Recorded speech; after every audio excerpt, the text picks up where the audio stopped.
to Double Stops 5. This video is about correction speed.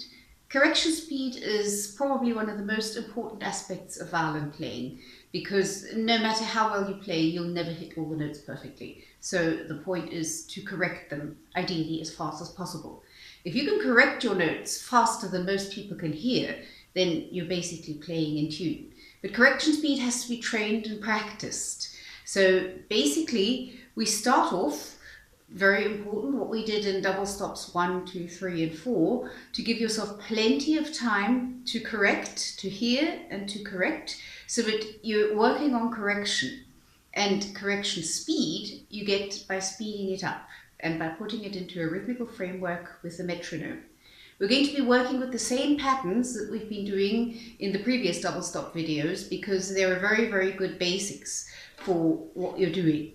Now, after you've spent time practicing double stops, giving yourself plenty of time to hear and correct, and staying on the notes until they're in tune using multiple bows, the first step towards speeding up your correction speed is to allow yourself only one bow.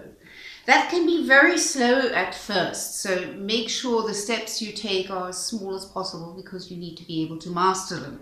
So if you're doing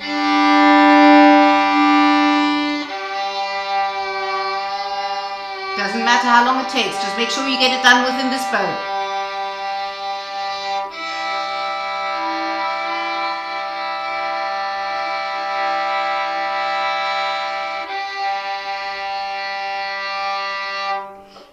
That's the next step.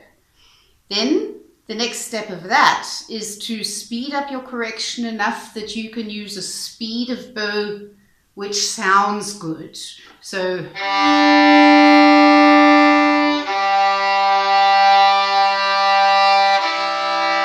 done within this speed of bow.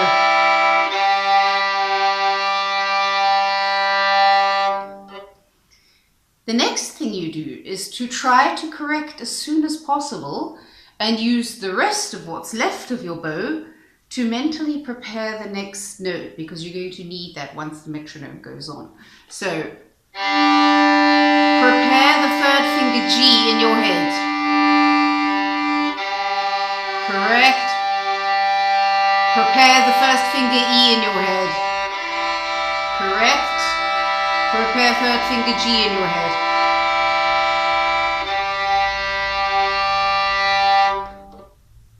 Practice that on all strings.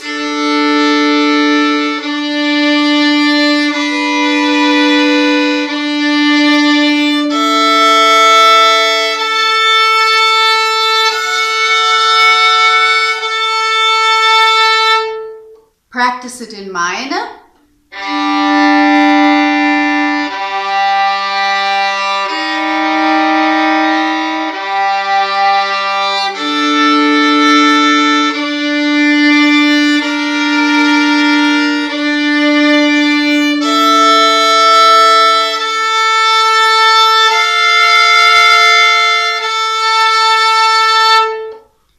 That's about the speed you should be able to do it. That means within that speed of bow, you should be able to correct it until it's in tune, and in your head prepare the next note coming. Do the same thing with thirds and unisons.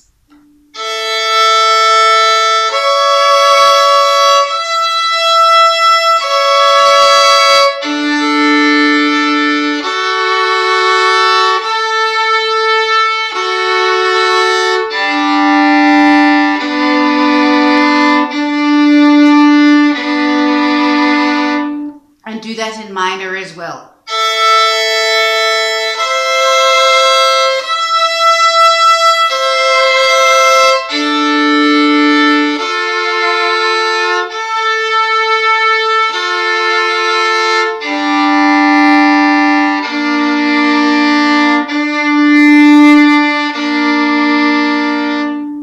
The next thing you do is to give yourself a strict rhythmical framework in which to correct and prepare the next note.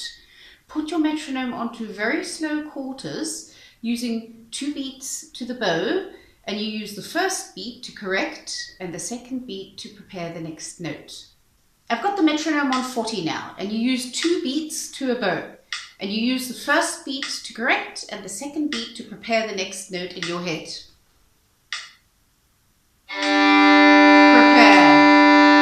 correct, prepare, correct, prepare, correct, prepare. Whoa, that's hard talking at the same time. My brain has to do a lot of things at once here. If 40 is still too fast, then just put the metronome on slower. It doesn't matter how slow you start. The point is to be within a rhythmical framework. So just start out as slow as you need to. And yeah, it's a lot easier if you don't have to talk at the same time.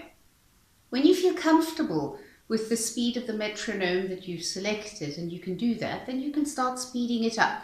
Speed it up very gradually, because this is not very easy, as you will probably very soon notice. But it is extremely helpful, because by forcing yourself to hear, analyze and correct and prepare the next note within a time frame, you are practicing the most important aspect of intonation. And if you practice this every day, your intonation will improve like crazy.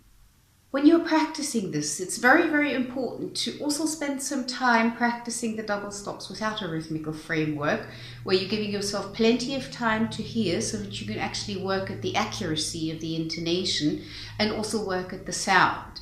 The thing with hearing is that you need to teach your ear what perfectly in tune is.